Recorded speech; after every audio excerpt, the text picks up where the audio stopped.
In mid-June 2020, World War III started trending on Twitter again. This time it was because a border dispute in the Himalayas between Chinese and Indian forces turned deadly, killing upward of 20 people. This is the first time since 1975 that the two countries have had a fatal conflict, and the most serious skirmish since 1967. Naturally, as the two nations are populous, militarily powerful, and have nuclear capabilities, the world is biting its nails to see what happens next. But assuming the whole thing doesn't end in diplomacy or a world-consuming mushroom cloud, which country has what it takes to bring home a final victory?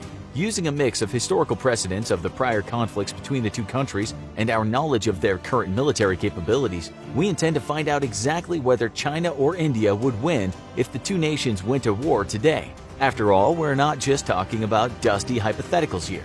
Relations between India and China have been extremely strained since the Sino-Indian War of 1962, which occurred over the same stretch of the Himalayan border that's causing conflicts today.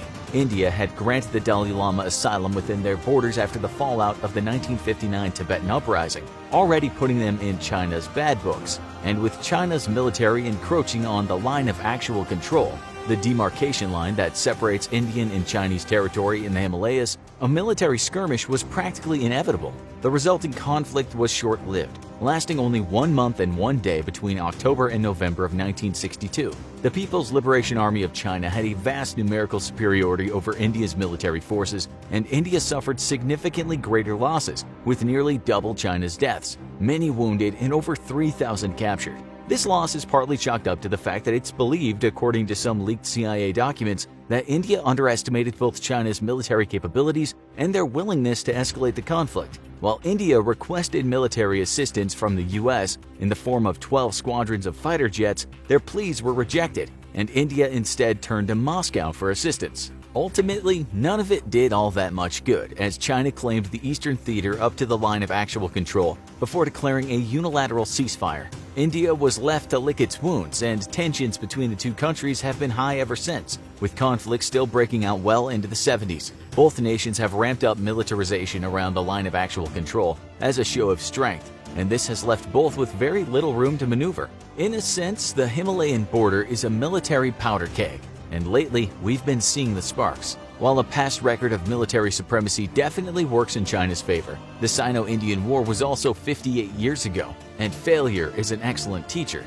India has been engaged in frequent conflicts since the Sino-Indian War, giving their combatants invaluable battlefield experience. India is widely believed to have won every conflict they engaged in post-Sino-Indian War, with the exception of the Indo-Pakistani War of 1965, which ended in a ceasefire. China comparatively fought its last considerable conflict against Vietnamese forces in 1979. Once again, experience won out here, as the Vietnamese, who'd recently honed their skills in battle against the forces of the United States, are largely considered to have handed China's asses to them. This is why the value of actual experience in war can never be overstated. But let's take a step back and look at what these two militaries have to offer in terms of manpower, technology, training, and resources.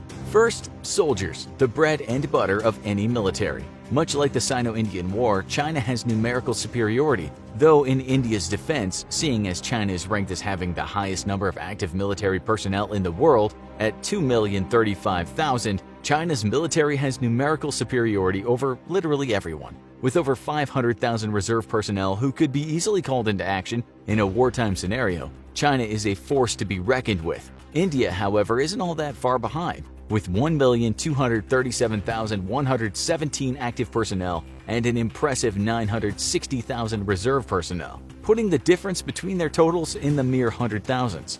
But here's the big twist. The numbers here only pertain to the Indian Army, which is the ground force branch of the Indian Armed Forces, whose total number of active personnel are 1,444,500, second only to the PLA's total active personnel. However, the overall numbers of reserve personnel for the Indian Armed Forces now dwarfs China's at an astonishing 2.1 million. The Indian Navy boasts 67,252 active personnel and 55,000 reserves, The Indian Air Force has 139,576 active personnel and 140,000 reserves. In contrast to India's three-pronged system, the PLA consists of 5 branches: the Ground Force, Navy, Air Force, Rocket Force, and the Strategic Assault Force. The Ground Force is the Chinese infantry and land-based operations, with 975,000 active personnel. The PLA Navy has 240,000 active personnel. The Air Force even higher at 398,000 active personnel. The People's Liberation Army Rocket Force, also known by the pretty funny acronym PLARF, is the branch of the military in charge of the land-based ballistic and nuclear armaments. They have only 100,000 active personnel. And finally, the Strategic Assault Force. This is the newest branch of the PLA, established officially in 2015, dealing with extremely modern forms of warfare like space and cyber operations. This division is so new that we don't even have an exact number of active personnel, but due to the specialization of the job and the fact that the group is only 5 years old, it's safe to assume that it's likely the smallest branch of the PLA. However, we also have a far wider trend to consider here: the fact that China and India are 2 of the most populous nations on Earth, with populations of 1.393 billion and 1.353 billion respectively, as of 2018. In a situation of all-out war over their shared border, if both nations introduced conscription, the numerical differences between their armies would ultimately be nebulous. So, if neither army would have an extreme numerical edge in the case of another conflict, let's zoom in and take a look at the average military service member in each infantry, specifically their training, equipment, and weaponry. Thankfully for India, they've grown to invest in more intensive military training over the years, including joint operations training with the British, US, Japanese, French, and Australian militaries as their involvement in the UN deepened. The Indian military has also consistently invested in modernized primary assault rifle systems for their troops, currently working with a mix of American Sig Sauer 716 assault rifles and an Indo-Russian AK-47-203, a modernization of the famously reliable and hardy AK-47. As of 2018, Indian infantry troops are fitted with SMPP ballistic armor, even capable of withstanding blasts from the steel core rounds fired out of an AK-47. All these factors add up to one formidable individual soldier.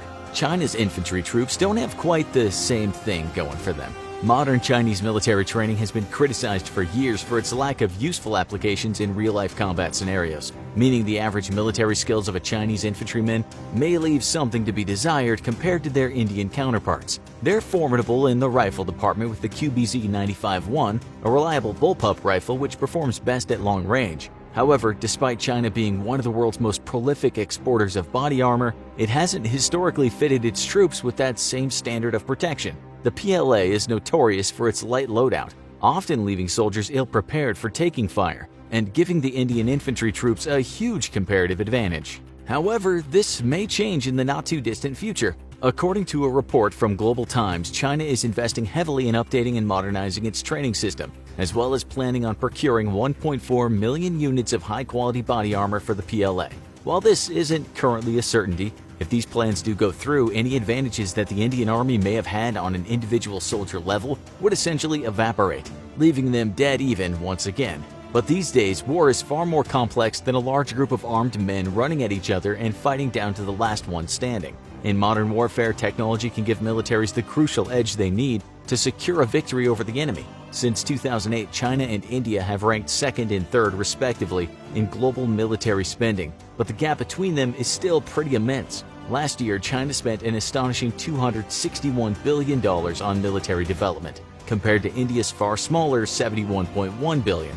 This disparity becomes a little more natural when you realize that China's economy is 5 times the size of India's. Let's take a look at how these numbers actually translate into vehicles for their armies, navies, and air forces. While China is generally packing more hardware than India, one exception is in the world of tanks, where India's over 4,200 stands over 1,000 units greater than China's 3,200 plus tanks. However, this doesn't paint the whole picture of China's ground capabilities. If we're looking at the number of armored ground vehicles overall, China's 33,000 dwarfs India's 8,600, giving them considerable ground superiority, bolstered by the fact that they have 10 times more rocket projectors than their Indian counterparts. China also holds dominance over the skies with 3,210 aircraft compared to India's 2,123. It also has approximately double the fighter and interceptor jets and 507 workable airports compared to India's 346. Once again, sadly for India, this trend continues into the country's navies. In terms of total naval assets, China outnumbers India by 777 to 285. More specifically, it has 74 submarines to India's 16, 36 destroyers to India's 11, and if wars were decided on equipment alone, it's unquestionable that China would take the win here. Of course, while nobody on Earth wants the conflict to escalate to this point for the sake of all human life, we'd be remiss to not return to the fact that China and India are both nuclear nations. If the war ever did become an exchange of nuclear force, who would come out on top?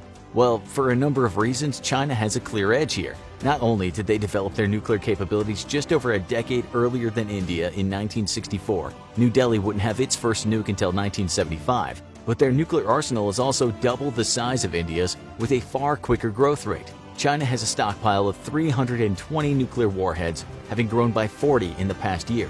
Compare this to India with only 150 nuclear warheads, which grew by a mere 10 in the past year.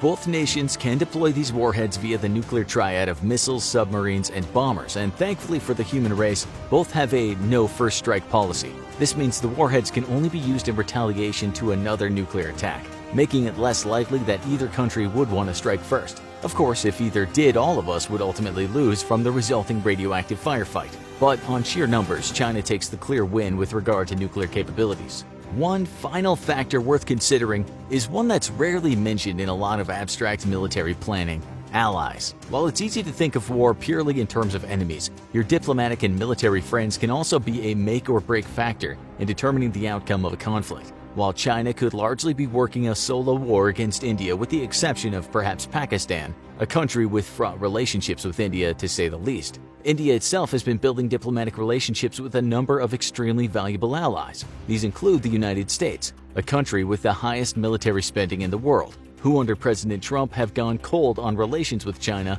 while referring to India as a major defense partner. India has also developed strong diplomatic ties to Japan, France, and Australia through performing a number of joint military drills with all of them. Having these various world powers behind them gives India a serious combat edge over China, providing these allies come to India's side in their time of need. While the US could be India's greatest ally in this speculative war, foreign policy under President Trump has been known to be capricious and unreliable to other allies, such as the Kurdish forces in Syria in 2019. So there's really no way of telling for sure. So back to our big question. Who would win in a modern conflict between India and China? Turns out it's a lot more complex than you may have thought. While a layman might assume that China's apparent numerical and monetary advantages hand it an easy win, these advantages can be neutralized by India's stronger troops, who are better equipped, better trained, and more experienced, and its greater network of powerful allies. Then there's the strategic picture. As while the Indian Navy is smaller than the Chinese Navy, India itself is situated on the jugular of Chinese trade, so to speak.